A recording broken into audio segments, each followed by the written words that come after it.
Hello. Hello, everyone. Bonjour, Martin Comtois here with Diana Robinson for another video. We want to express gratitude for all of our new subscribers and for all of the wonderful comments that have been coming through. It's been really exciting. And I had a question for you before we get started on this video, which will be on the Jupiter-Uranus conjunction coming up. But how have you been feeling all of these Pluto conjunctions? Pretty intensely. Last week, Mercury came up and connected with Pluto and entered into Aquarius, and I felt that pretty clearly and saw that all around me. It was pretty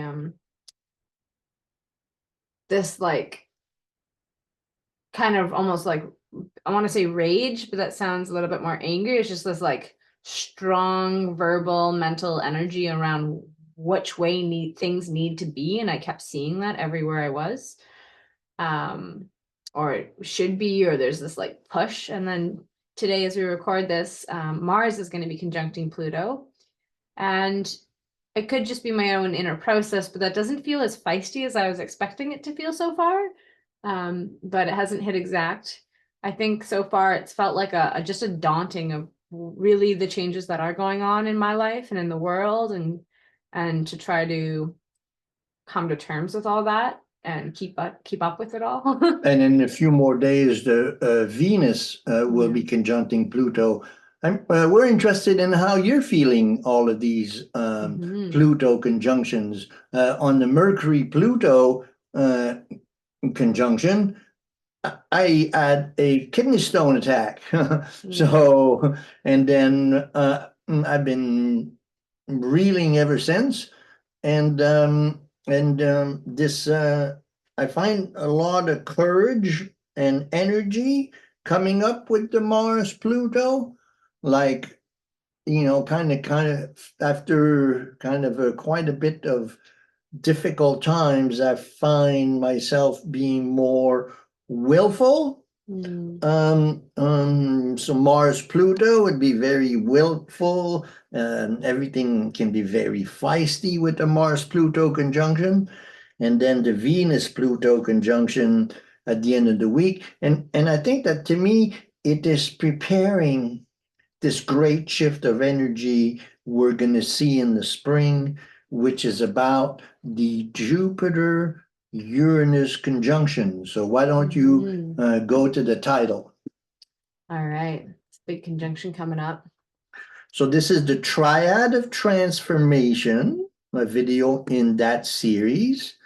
And so that's about the Uranus Neptune Pluto constellation of the mid-2020s. So here we have Jupiter and Uranus conjunction in Taurus at on April 19, 2024. That's the exact one. And if you give the conjunction 10 degrees of orb, it will start on February 17 and will last till January 12th. So that's a pretty big window here where the Jupiter-Uranus conjunction in Taurus. And I called it the Farmer's Rebellion because that's really, we're seeing a lot of that going on, huh? Yes, lots of standing up for our rights and people's rights and the need to be able to get food and the basics. To me, it was very interesting because Jupiter, Uranus are very revolutionary planets together. Yeah. And in Taurus, Jupiter, Uranus really feels like a farming revolution, or that the revolution would be triggered by the farmers, being Taurus, the cow and the bull. And the earth sign, fixed sign, the farmers is the foundation of our society.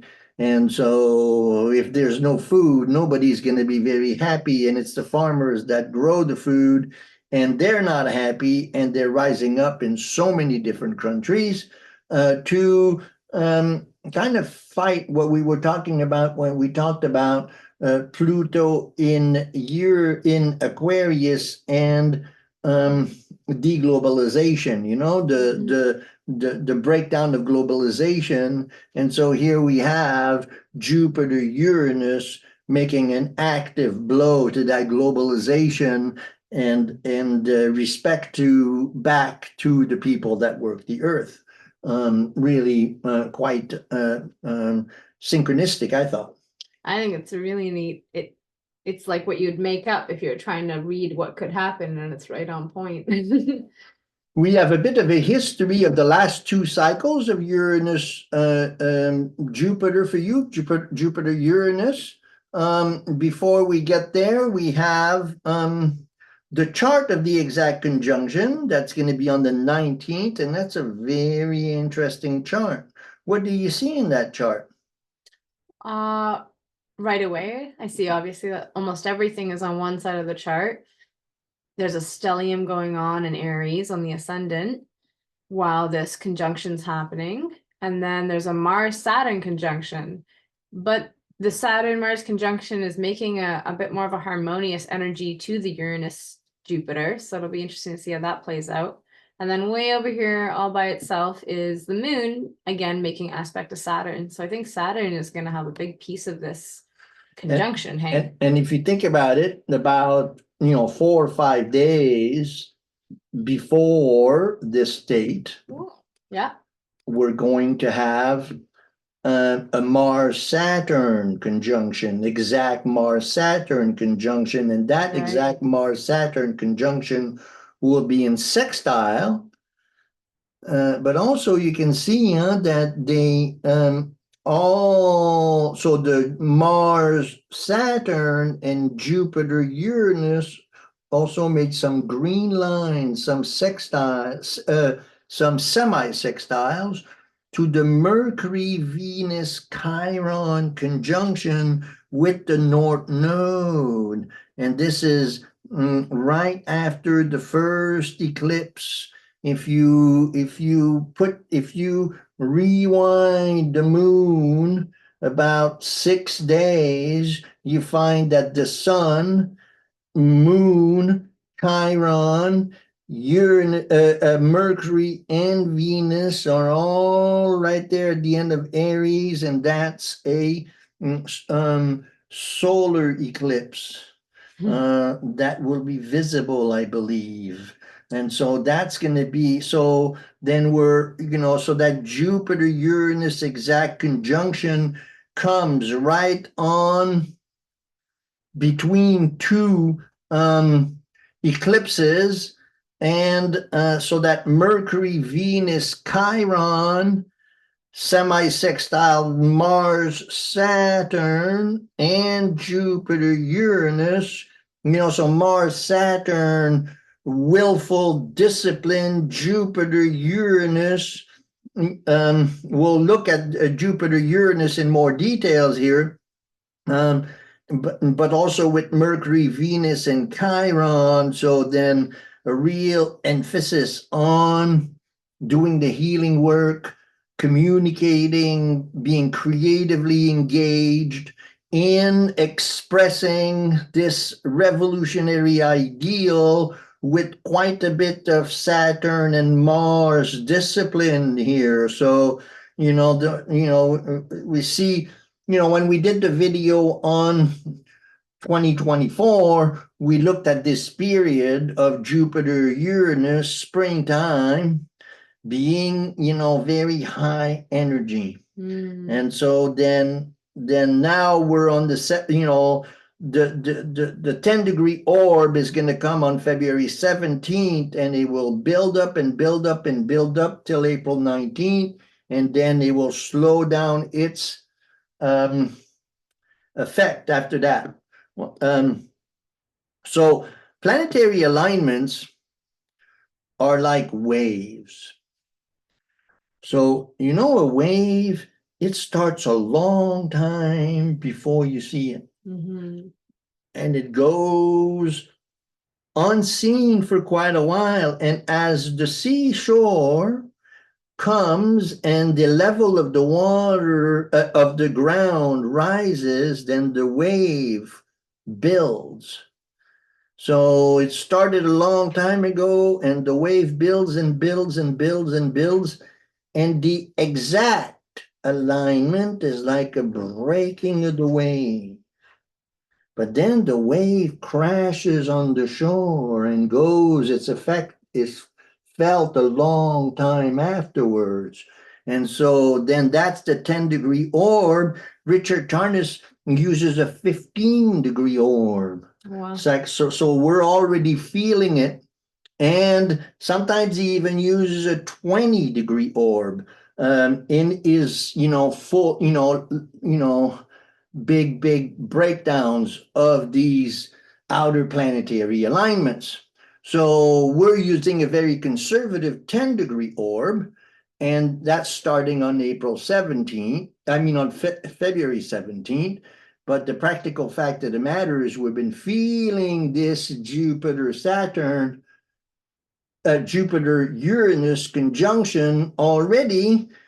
But my sense is that we've been too concerned about all of these Pluto conjunctions to really notice, although the revolutionary movements that are triggered by this Jupiter-Uranus conjunction have already begun, and great transformations in people's lives. You were telling me when we met today, you can't believe how rapidly things are changing. And so as we get behind all of these conjunctions with Pluto, then the Jupiter-Uranus conjunction will take center stage.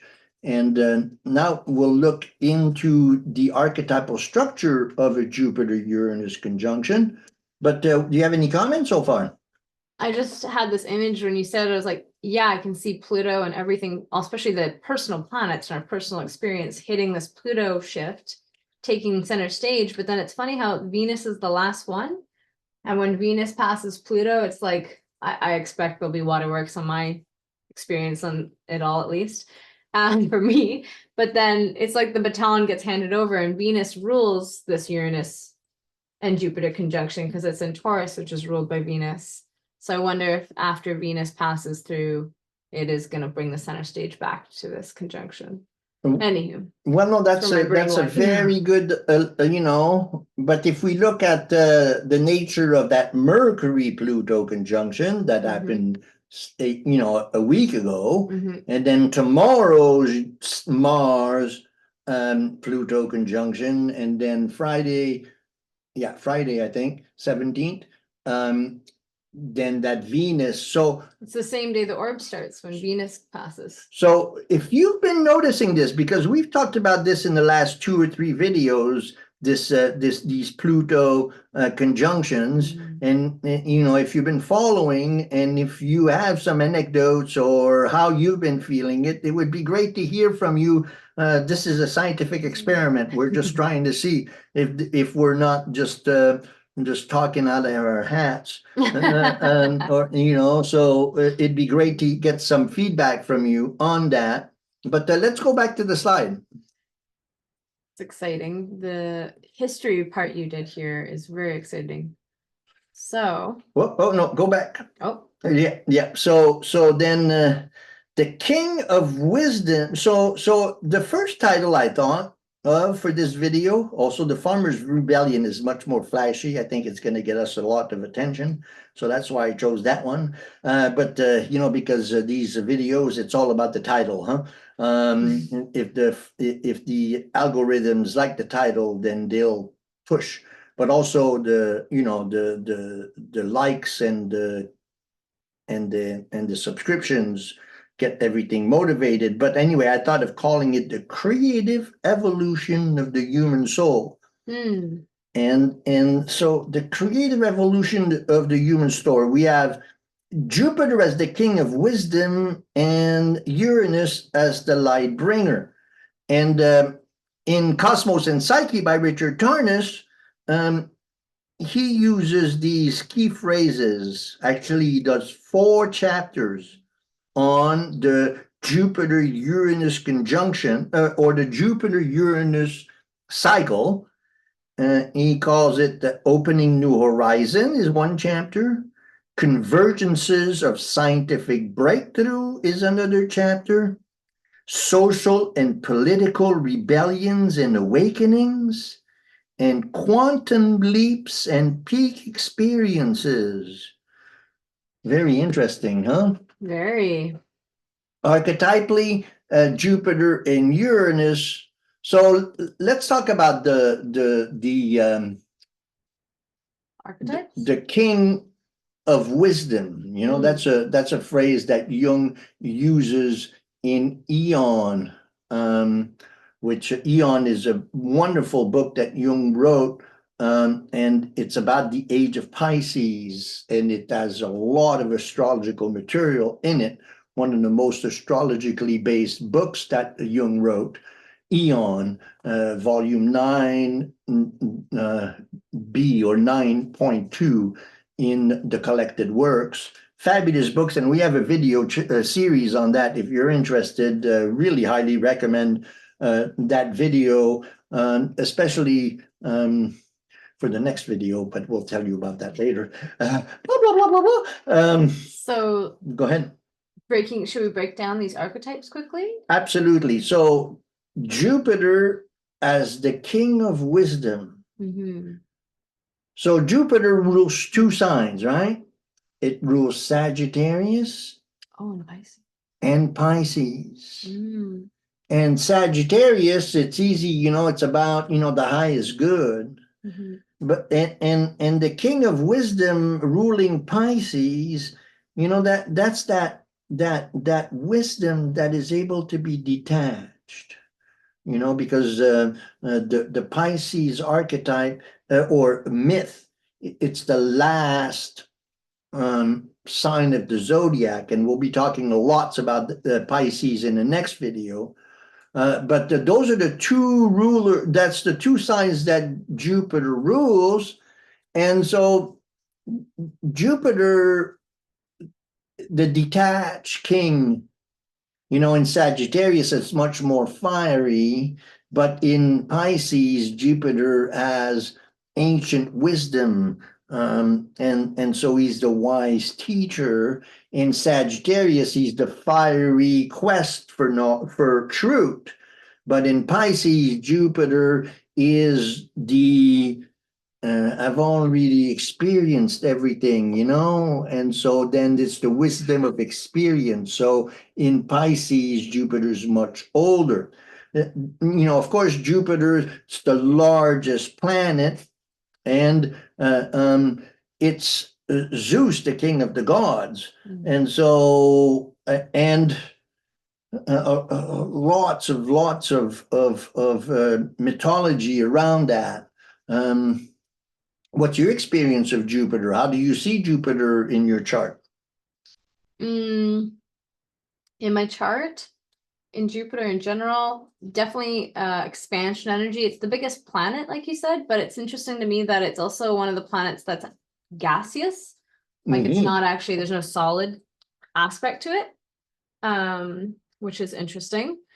I associate it a lot with, I guess, with like beliefs and grandeur and the part of us that wants to take ourselves as our own king, and how do we, when we're trying to be in that energy of like, I am my own God, or I am my own greatest ally, then that allows and shows in the chart to me where that can come up.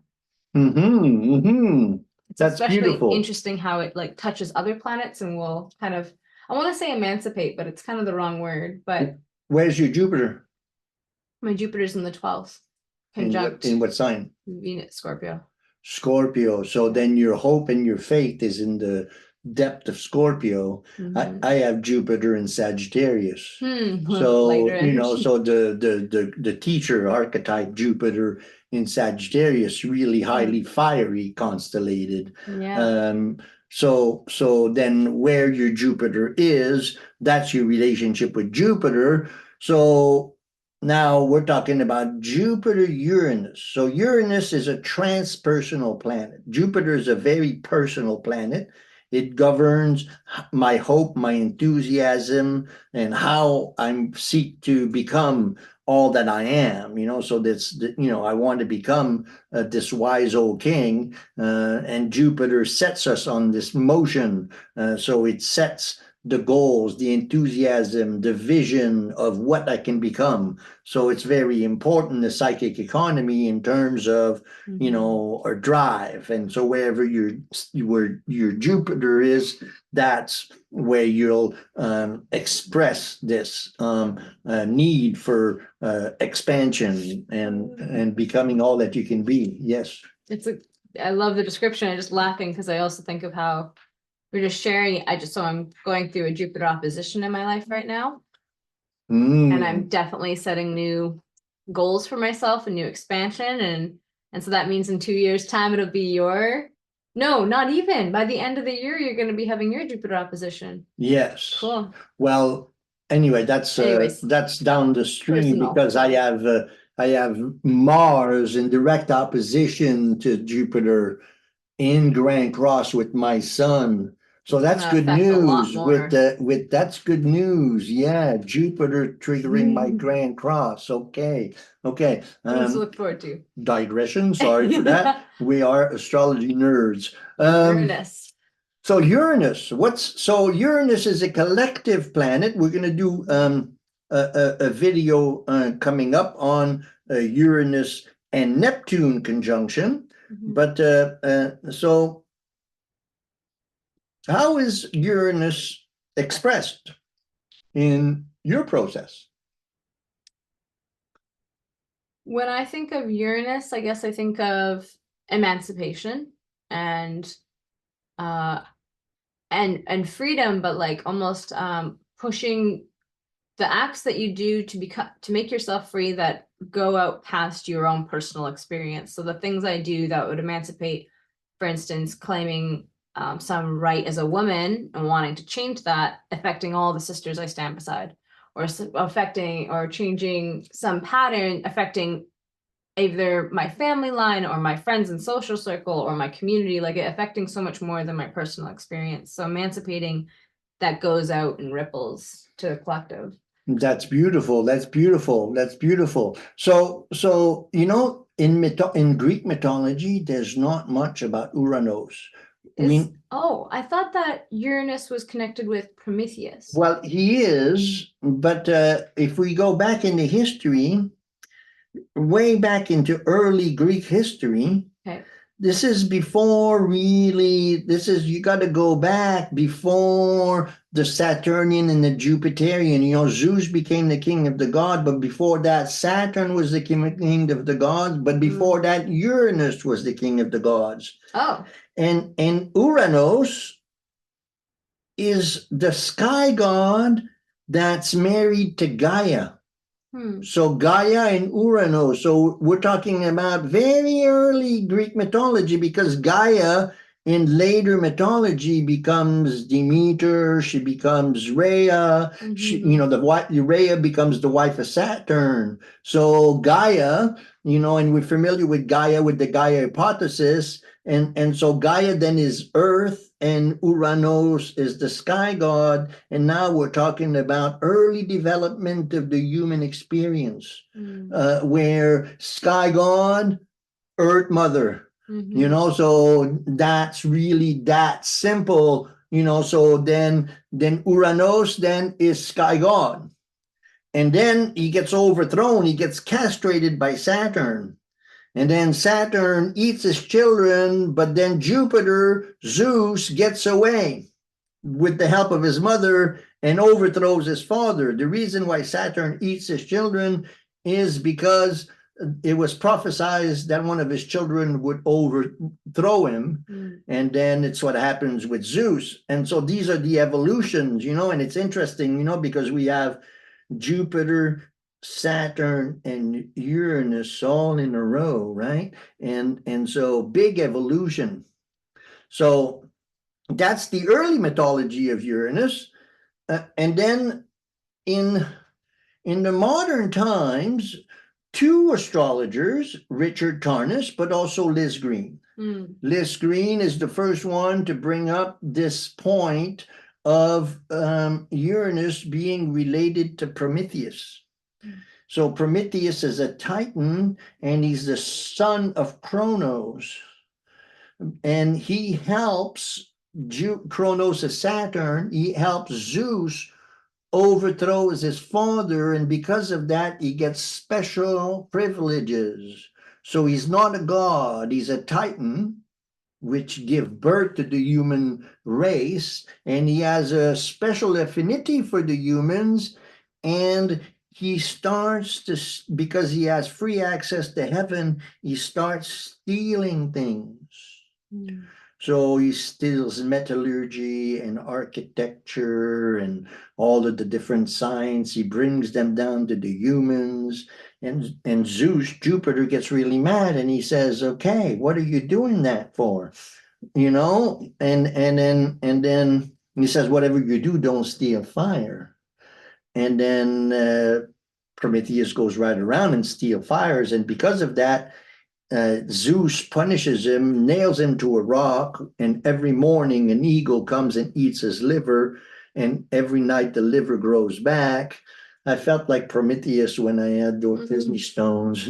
But, you know, that's curse, you know, and so that's the curse of the light bringer, that we pay a heavy price for being a light bringer. So Uranus is a complex archetype. And as Richard Tarnas pointed out in his Cosmos and Psyche, expresses the evolutionary, revolutionary urge of the collective, because it's a collective planet.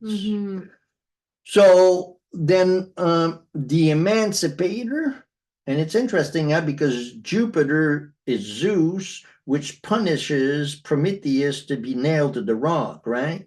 So in that sense, Jupiter would be conservatism and Uranus would rebellion. But, you know, here, you know, in history, we see that these two planets, whenever they interact with each other, then we have a strong need for the human soul to evolve. As Richard Tarnas was pointing out, in science and in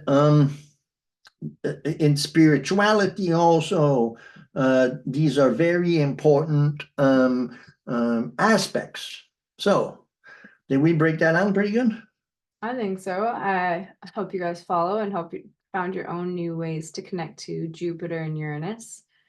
I think you did pretty good. Yeah, it's good. Where's Uranus in your chart?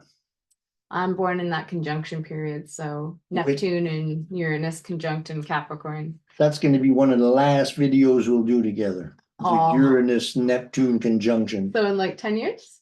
Huh? So in like 10 years? No, in this version. Oh, okay. In this version. We are going to be going separate ways, and we have a few last videos will be together live, and then we'll start doing videos online for you, which will be different. But this has been such a beautiful experience working with you through these times. Truly. So now we're going to give people a bit of a view of history, the last two cycles, full cycles of Jupiter Uranus. In Cosmos and Psyche, Richard Tarnas goes all the way to like 1,000 years before Christ and maps out all of the conjunctions and oppositions for like 2,000 years. Here I just got two of them, and they start in 2003. So the first one, Jupiter-Uranus cycle in the 21st century, it's the opposition in August, September 2003. You remember back then? Can I remember back then? Yeah. Yes, I can remember back then. I wasn't a puppy yet.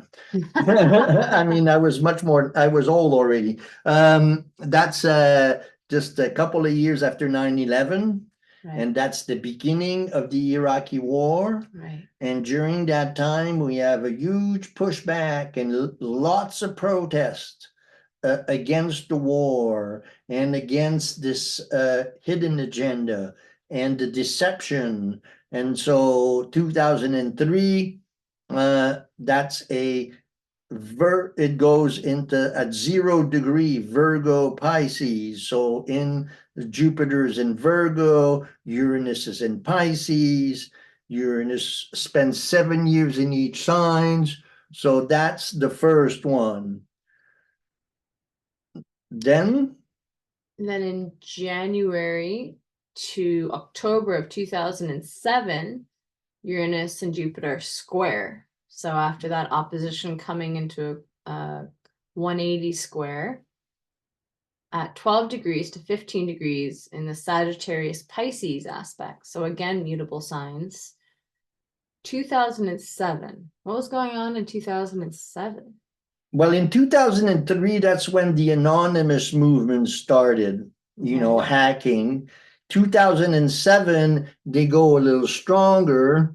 In 2007, we have a pushback after the war, and we have the WikiLeaks. Ah, wow. We also have the first time that the hashtag #MeToo was used.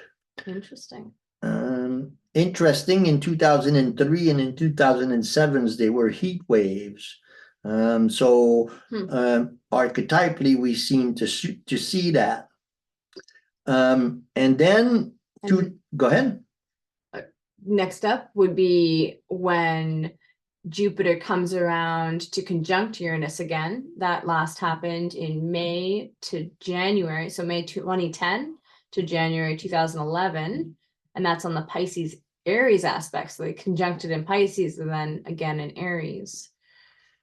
Interesting. The Sagittarius Pisces, you have, Jupiter, it's in home sign, and Pisces.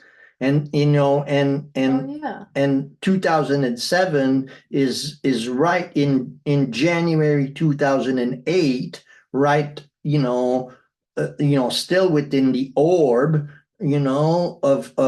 because again, these are exact conjunctions. So if you consider a 10-degree orb, then it's a large portion of 2002 and 2003, and then in October of 2007, well, it starts, and then it goes into 2008, and in early 2008 we got the big crash, economic crash.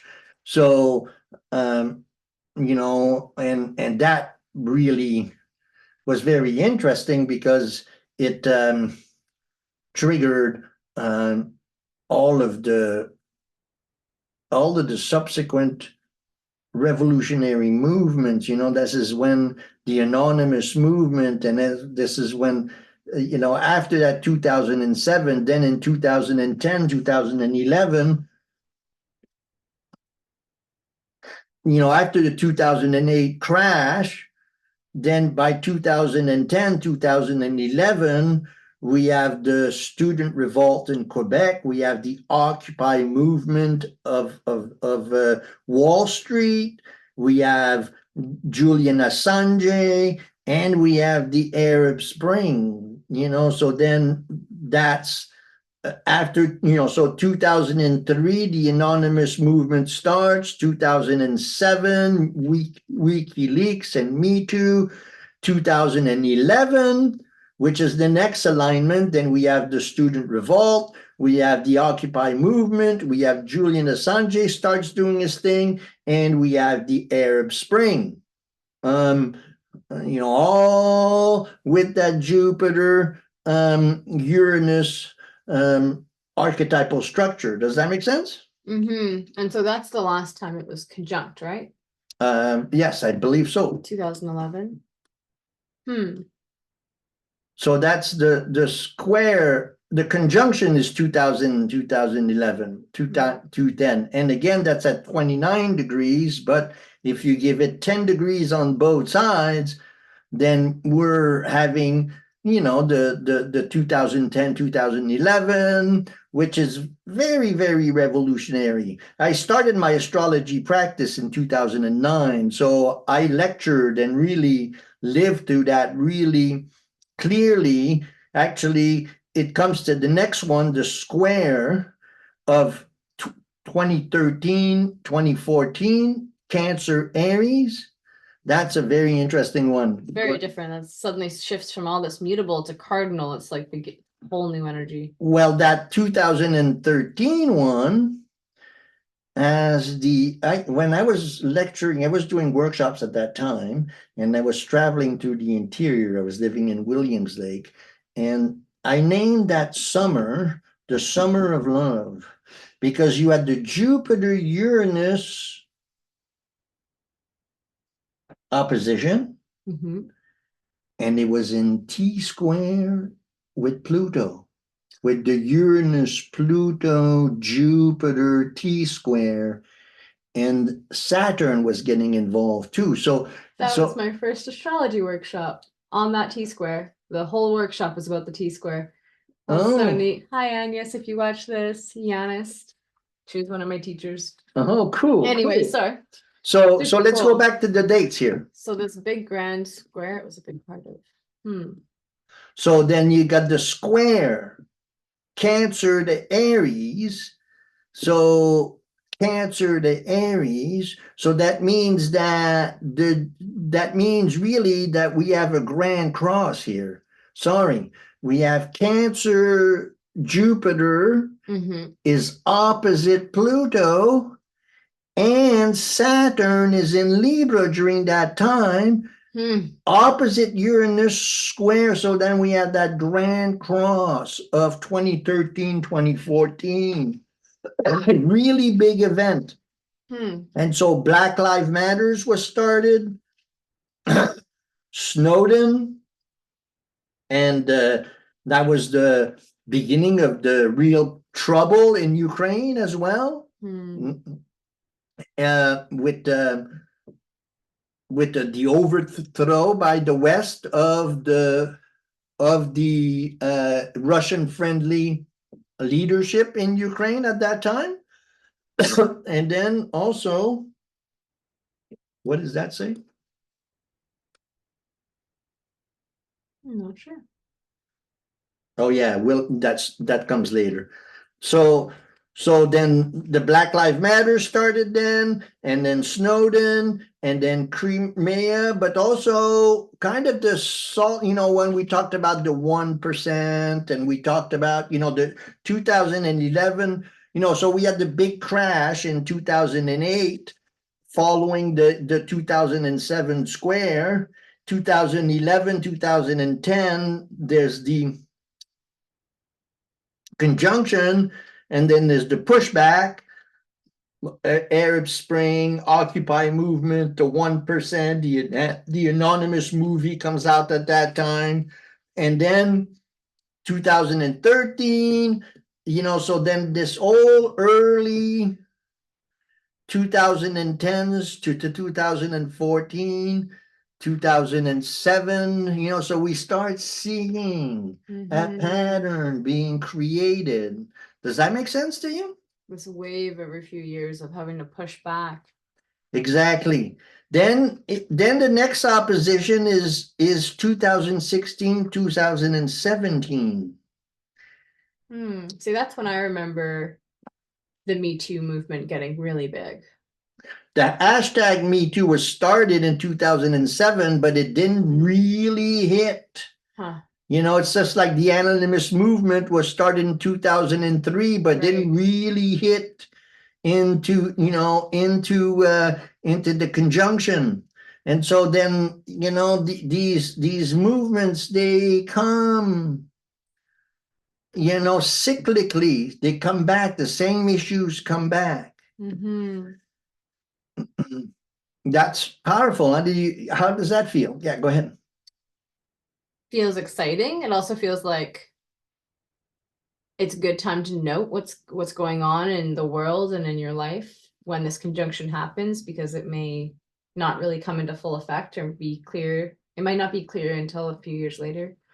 Well, that's the thing, is that like, I called it the farmers' rebellion, and then maybe in a few years we'll look at back at it as being that.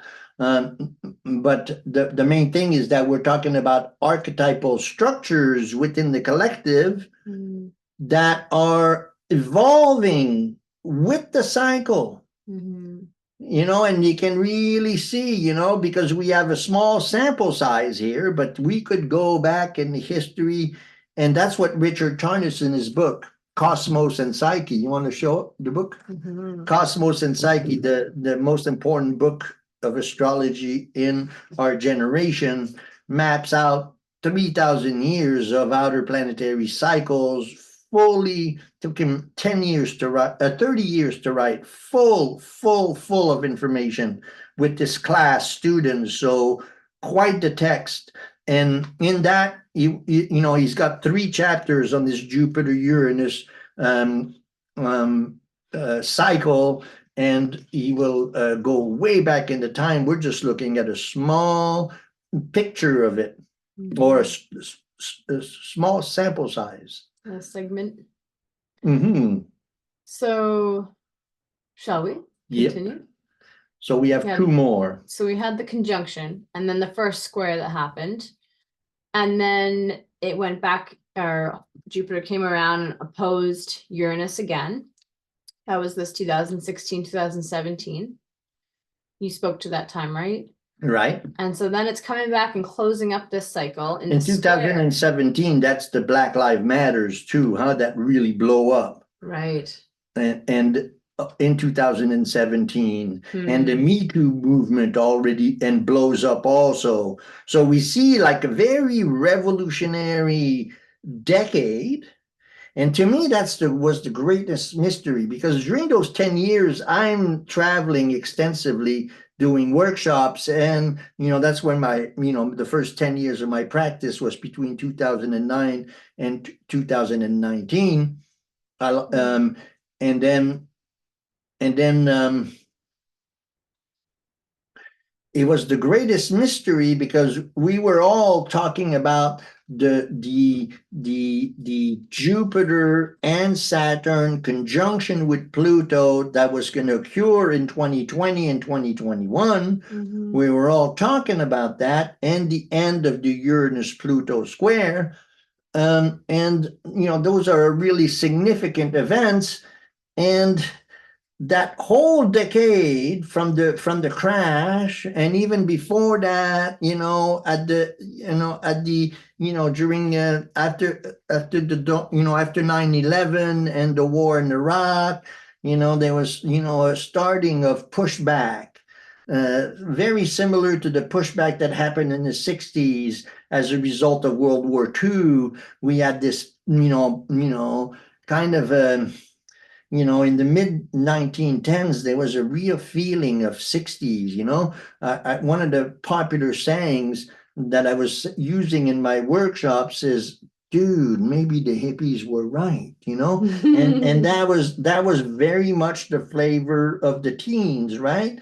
And then by the time 2020 happened, it's like the 1% had a pushback and really asserted their power, and we found ourselves completely paralyzed by the 1%.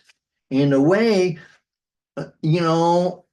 wherever you stand on the issue, what happened was historical in terms of the people on the top controlling the people on the bottom. And, I think that also is going to take time, but the evidence is mounting on one side, to show that, there's some red flags all over the place. Yeah. I know you see that as well. And I'm curious to know how you feel about it. But so then this you know, Pluto, Saturn, Pluto, Jupiter, and then Jupiter and Saturn can join each other and move into Aquarius, and then they both square Mhm. Uranus, Mhm. and then we have the beginning of the pushback. And then we have, so then let's see, look at the dates again. So in 2021, that's the beginning of the pushback. Mhm. And you know, by the year after that, we have the trucker movement. Excuse me. So that's quite a bit of information that we've just been through. And then now we're at the conjunction in April 2024. And then we have the Farmers' Rebellion. And 21 degrees Taurus. Huh. how is that for you? It's good. It's a lot. A lot of information. It's a lot, but it's neat. So can definitely see this every few years pattern of Jupiter whipping around, making relationship and new relationships to Uranus and kind of expanding and bringing light to the relationship between our inner God and our, so I refer to that as Jupiter. And then this part of us that is needing to push forward and create new horizons and break free of old past ways, which is Uranus. So what are some things that, I mean, farming, yes, I love that works so well in our world as the narrative to symbolize this right now. Right. But then I also think of Taurus as about resources. So how do you think there may be opportunity for people to liberate themselves from to find new resources or tap into new abilities? Well, I think that the other pushback that you're starting to see is that people, you know, the COVID methods created an inflationary cycle. Yes, that's big. And like, dude, you can't, you know, it's Keeps like going up, but the wages don't keep going up. and So and something's and we're gotta gonna happen. see, and the farmers are the first ones to say, hey, but you know, we had a big strike with the educators, and we're gonna, you know, we had the big port strikes. I think that we're gonna see the tolerance for the politicians who spend too much money and don't account for their money and have created this inflationary cycle and this, you know, kind of economic crisis. I think that with the Jupiter Uranus, we're liable to see a lot of people having enough and saying, hey, you know, you need to be held accountable for this. And, you know, there needs to be some respite in some way, but it seems that really it's going to take something radical like what the French farmers and all the other farmers are doing in Europe. You know, it's radical what they're doing, and they're getting attention, and EU folks are starting to change their tunes. And we see here Trudeau, and you know, is losing momentum as well. And then interesting story building down south in the States. Yeah. I don't know why we don't talk about you know, Mr. Kennedy and the Jupiter Uranus conjunction. Seems that would benefit him, and maybe people will start taking him seriously. But lots, and this is just one little window at the beginning here of 2024, spring of 2024. That's going to be the main, you know, we're going to be talking about it lots more. But then we have some very interesting stuff coming down in the fall of 2024 with the Triad of Transformation, you know. So, you know, you have Uranus, Jupiter, and then you have Saturn, Neptune, and Pluto, and they will align in 2025. And so then in that sense, in the greater picture of it, that Jupiter Uranus conjunction just announces these greater events. And as these events blow up, because Jupiter, see, that's the thing about Jupiter is Jupiter moves really fast compared to the other outer planetary planets, right? Jupiter is only assigned for a year, while Uranus is in a sign for 7 years. So this, what we're going to see is this Triad of Transformation is going to happen, and by the time the end of the Triad of Transformation, we're going to have Pluto in opposition. I mean Jupiter in opposition to Pluto, in trine to Neptune, and in sextile to Uranus. And so we'll see that, by 2026, 2027, and the Triad of Transformation will still be active. So that's kind of, that's a lot of information. And again, this is big scope astrology. And I hope you're able to follow us. And if you have any questions, please ask. And I love these big window astrology takes. How was that for you, my dear? It's good. It's good to get an idea, and also that big scope, zoom out and get some perspective on it, because like, oh yeah, this conjunction's happening, but until you like look at the patterns of history, then you can kind of understand and feel into more of what that really means and what that's asking in us, and also what could happen in society. And then we'll come back to the Mars-Pluto conjunction tomorrow. Put us back down to Earth. Yeah. Thank you so much for supporting us in our work. And we're feeling the Jupiter Uranus conjunction too. It's going to mean big changes for our channel. And your support and your comments are really usually important to us. And so did I double that up? In a couple ways, but that's works. Thank you for supporting the channel. Thanks for all your comments, and we look forward to hearing from you. Look forward to having more videos come your way. Bye.